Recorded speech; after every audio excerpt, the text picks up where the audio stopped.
ओम सम शनिश्चराय नमः। नमस्कार दर्शकों, द इंडियन फेस्टिवल चैनल पर आप सभी का स्वागत है। शनिवार का दिन भगवान शनिदेव को समर्पित होता है। इस दिन शनिदेव की पूजा करने से वे अत्यंत ही प्रसन्न होते हैं और भक्तों के कष्टों को वो दूर करते हैं। जिस भी व्यक्ति के कुंडली में शनि दोष, शनि की 7.5 या ढैया होती है, उनको शनिवार का व्रत करना चाहिए और शनिवार व्रत की कथा पढ़नी या सुननी चाहिए। शनिदेव की इस कथा का श्रवण करने से सभी कष्ट दूर हो जाते हैं और शनिदेव की कृपा प्राप्त होती है। आइए जानते हैं शनिवार व्रत की पूजा विधि, शनिवार व्रत की कथा एवं आरती। शनिवार व्रत पूजा विधि। इस दिन सुबह जल्दी उठकर स्नान कर स्वच्छ कपड़े पहने। इसके बाद पीपल के वृक्ष को जल अर्पित करें। सुबह लोहे से निर्मित शनिदेव की प्रतिमा को पंचामृत से स्नान कराएं।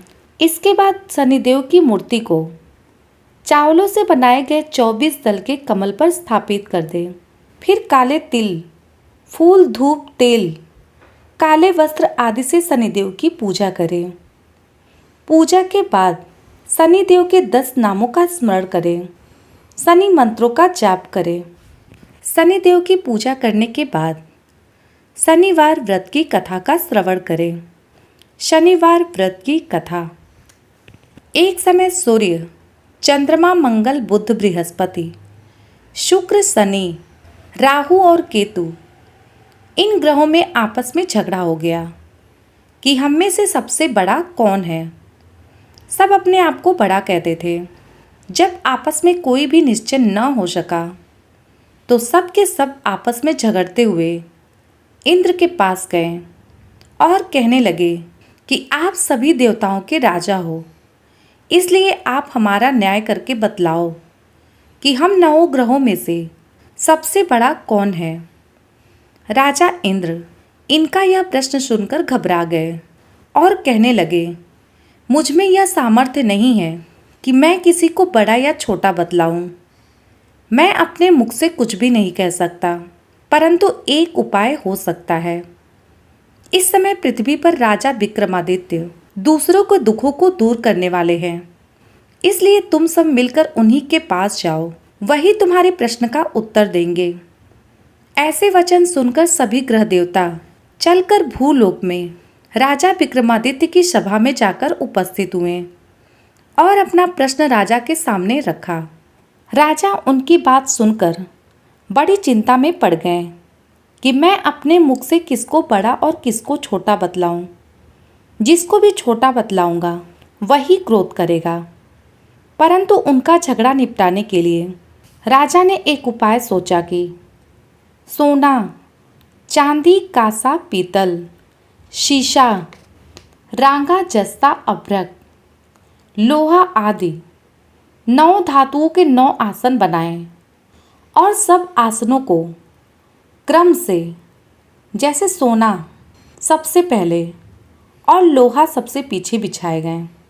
तत्पश्चात राजा ने सब ग्रहों से कहा कि आप लोग अपने अपने आसनों पर बैठिए।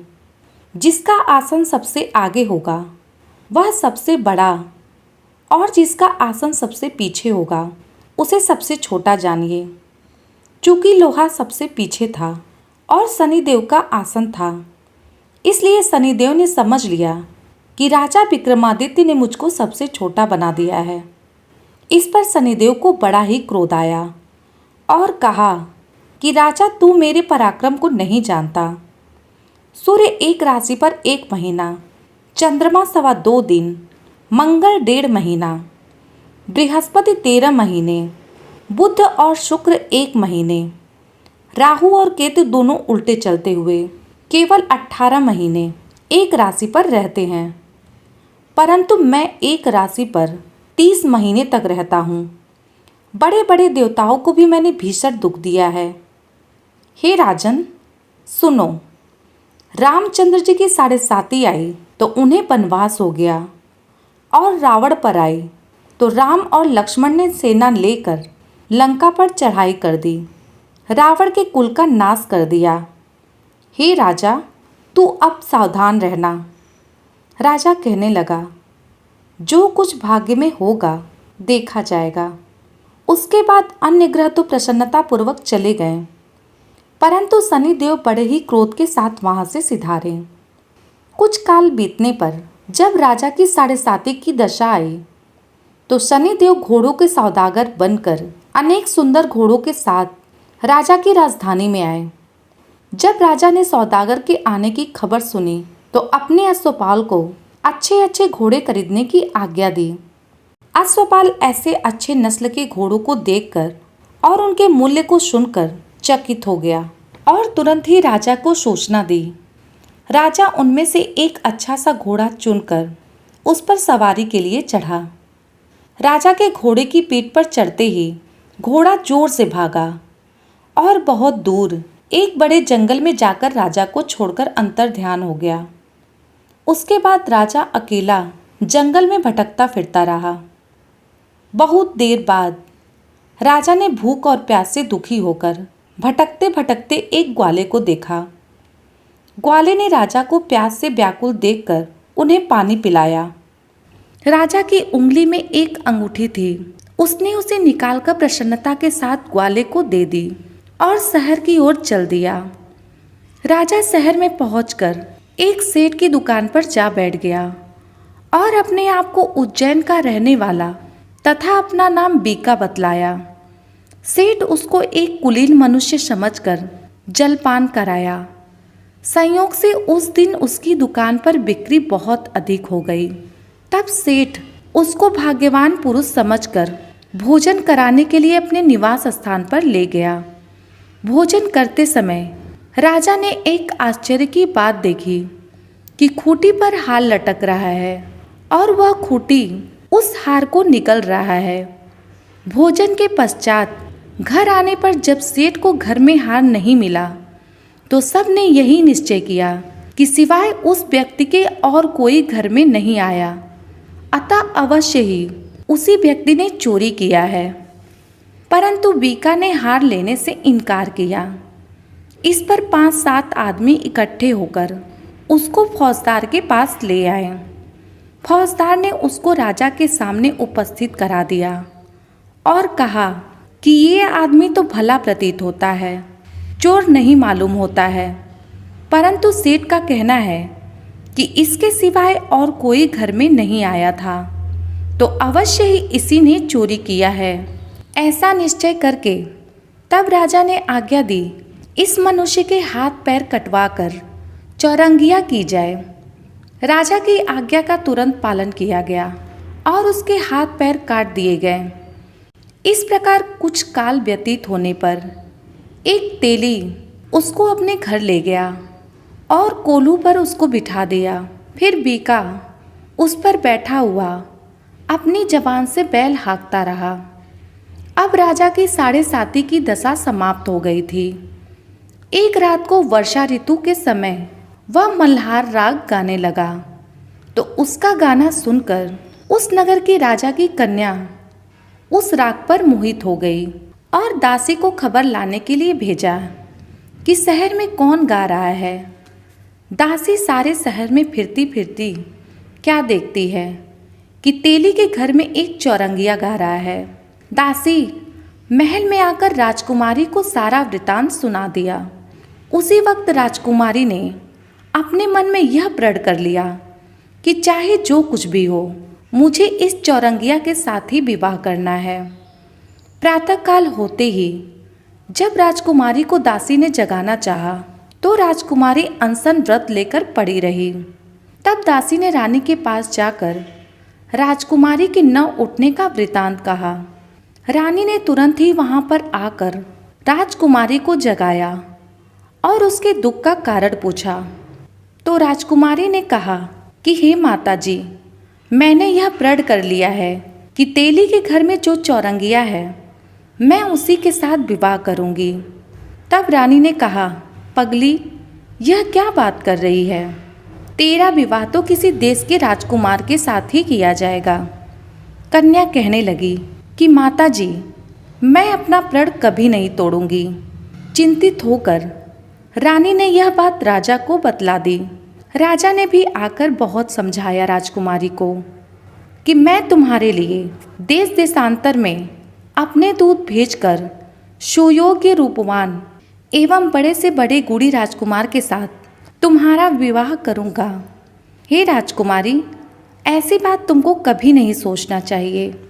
राजकुमारी ने कहा कि पिताजी, मैं अपने प्राण त्याग दूंगी पर दूसरे को अपना वर नहीं मानूंगी। इतनी बात सुनकर राजा ने क्रोध से कहा, यदि तेरे भाग्य में ऐसा ही लिखा है तो जैसी तेरी इच्छा हो वैसा ही कर। तब राजा ने तेली को बुलाकर कहा कि हे तेली, तेरे घर में जो चौरंगिया है उसके साथ मैं अपनी कन्या का विवाह करना चाहता हूँ। तब तेली ने कहा, यह कैसे हो सकता है? कहाँ आप इतने बड़े राजा और कहाँ वह एक नीच तेली। परंतु राजा ने कहा कि भाग्य के लिखे को कोई नहीं टाल सकता। तुम अपने घर जाकर विवाह की तैयारी करो। राजा ने उसी समय तोरण और स्तंभ लगवाकर अपनी राजकुमारी का विवाह चौरंगिया विक्रमादित्य के साथ कर दिया। रात्रि में जब विक्रमादित्य और राजकुमारी महल में सोए तो आधी रात के समय शनिदेव महाराज ने विक्रमादित्य को स्वप्न दिखाया कि राजा, मुझको छोटा बतलाकर तुमने कितने दुख उठाए। तब राजा विक्रमादित्य ने शनिदेव से क्षमा मांगी। शनिदेव ने प्रसन्न होकर विक्रमादित्य को उनका हाथ पैर दे दिया। तब राजा ने कहा कि महाराज, मेरी एक प्रार्थना स्वीकार करें कि जैसा दुख आपने मुझे दिया है ऐसा दुख और किसी को भविष्य में आप न दें। शनिदेव ने कहा कि तुम्हारी यह प्रार्थना स्वीकार है। जो मनुष्य मेरी कथा सुनेगा या कहेगा उसको मेरी दशा में कभी भी किसी प्रकार का दुख नहीं होगा, और जो नित्य ही मेरा ध्यान करेगा या चींटियों को आटा डालेगा उसके सब मनोरथ पूर्ण होंगे। इतना कहकर शनिदेव अंतर ध्यान हो गए। इसी बीच राजकुमारी की आंखें खुली और उसने राजा का हाथ पांव देखे तो बहुत ही आश्चर्य हुई। राजकुमारी को चकित देखकर राजा ने अपना सारा हाल बताया कि हे राजकुमारी, मैं उज्जैन का राजा विक्रमादित्य हूँ। यह बात सुनकर राजकुमारी अत्यंत प्रसन्न हुई। प्रातःकाल होते ही राजकुमारी की सखियों ने पूछा कि यह सब कैसे हुआ। तब राजकुमारी ने अपने पति का सारा वृतांत कह सुनाया। तब सबने प्रसन्नता प्रकट की और कहा कि ईश्वर ने आपकी मनोकामना पूर्ण कर दी। जब उस सेठ ने यह सुना कि यह राजा विक्रमादित्य हैं, तब वह सेठ राजा विक्रमादित्य के पास गया और उनके पैरों पर गिरकर क्षमा मांगने लगा कि आप पर मैंने चोरी का झूठा दोष लगाया था, अतः आप मुझको जो चाहे दंड दे दें। तब राजा विक्रमादित्य ने कहा कि हे सेठ जी, मुझ पर शनि देव का कोप था, इसी कारण यह सब दुख मुझको प्राप्त हुआ था। इसी कारण यह सब दुख मुझको प्राप्त हुआ है। इसमें आपका कोई दोष नहीं है। आप अपने घर जाकर अपना कार्य करो। तब सेठ ने बोला कि मेरी आत्मा को तभी शांति मिलेगी जब आप मेरे घर चलकर प्रीतिपूर्वक भोजन करेंगे। तब राजा विक्रमादित्य ने कहा कि जैसी आपकी मर्जी हो आप वैसा ही करें। तब सेठ ने अपने घर जाकर अनेक प्रकार के सुंदर भोजन बनवाए और राजा विक्रमादित्य को प्रीति भोज दिया। जिस समय राजा भोजन कर रहे थे, एक अत्यंत आश्चर्य की बात सबको दिखाई दी। जो खूंटी हार को पहले निकल गई थी, अब वो हार उगल रही है। जब भोजन समाप्त हो गया तो सेठ ने हाथ जोड़कर बहुत सी मोहरें राजा को भेंट में दिया और कहा कि मेरे श्री कंवरी नामक एक कन्या है, उसका परिग्रहण आप करें। इसके बाद सेठ ने अपनी कन्या का विवाह राजा के साथ कर दिया और बहुत सा दान दहेज आदि दिया। इसी प्रकार कुछ दिनों तक वहाँ निवास करने के पश्चात विक्रमादित्य ने उस नगर के राजा से कहा कि अब मेरी उज्जैन जाने की इच्छा है। फिर कुछ दिन बाद ही विदा लेकर राजकुमारी मनभावनी, सेठ की कन्या श्री कंबरी तथा दोनों जगह के दहेज में प्राप्त अनेक दास दासी, रथ और पालकियों सहित राजा विक्रमादित्य उज्जैन की तरफ चले गए। जब राजा विक्रमादित्य शहर के निकट पहुँचे और नगरवासियों ने राजा विक्रमादित्य के आगमन का समाचार सुना, तो समस्त उज्जैन की प्रजा अगवानी के लिए आई। राजा प्रसन्नतापूर्वक अपने महल में पधारे। सारे नगर में बड़ा भारी महोत्सव मनाया गया और रात्रि को दीपमाला की गई। दूसरे दिन राजा ने सारे राज्य में यह सूचना कराई कि शनिश्चर देवता सब ग्रहों में सर्वोपरि हैं। मैंने इनको छोटा बतलाया, इसी से मुझको यह सब दुख प्राप्त हुआ था। और उसके बाद सारे शहर में नित्य शनिश्चर देवता की पूजा और कथा होने लगी और प्रजाजन अनेक प्रकार के सुख भोगते रहे। जो भी मनुष्य शनिश्चर की इस कथा को पढ़ता अथवा सुनता है, शनि देव की कृपा से उसके समस्त दुख दूर हो जाते हैं। शनिश्चर की कथा का पाठ शनिवार व्रत के दिन अवश्य ही करना चाहिए। बोलो शनिदेव महाराज की जय।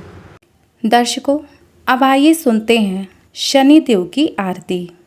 आरती की जय नरसिंह कुंवर की, वेद बिमल यस गाऊं मैं प्रभु की।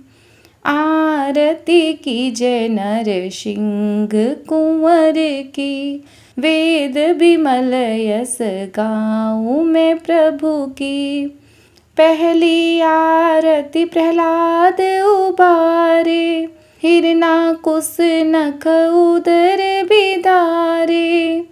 आरती की जय नरसिंह कुंवर की, वेद बिमल यस गाऊं मैं प्रभु की। दूसरी आरती वामन सेवा, बलि के द्वार पधारे हरि देवा। दूसरी आरती वामन सेवा, बलि के द्वार पधारे हरि देवा। आरती की जय नर सिंह कुंवर की, वेद बिमल यस गाऊं मैं प्रभु की। तीसरी आरती ब्रह्मा पधारे, सहस बाऊ के भुजा उकारे।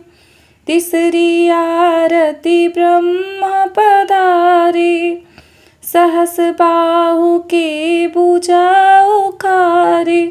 आरती की जय नरसिंह कुंवर की, वेद बिमल यस गाऊं मैं प्रभु की। चौथी आरती असुर संहारे, भक्त विभीषण लंक पधारे। चौथी आरती असुर संहारे, भक्त विभीषण लंक पधारे। आरती की जय नरसिंह कुंवर की, वेद बिमल यस गाऊं मैं प्रभु की। पांचवी आरती कंस पछारे, गोपी ग्वाल सखा प्रतिपाले।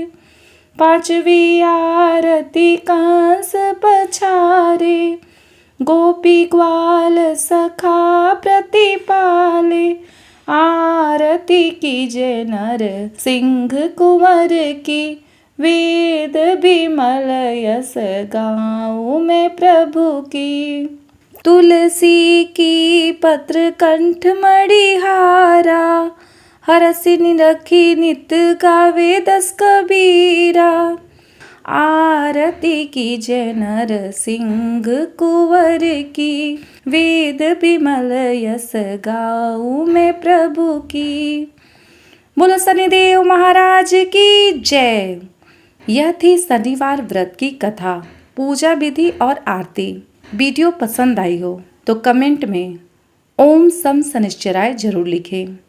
ऐसे ही वीडियो देखने के लिए इस चैनल को सब्सक्राइब करें।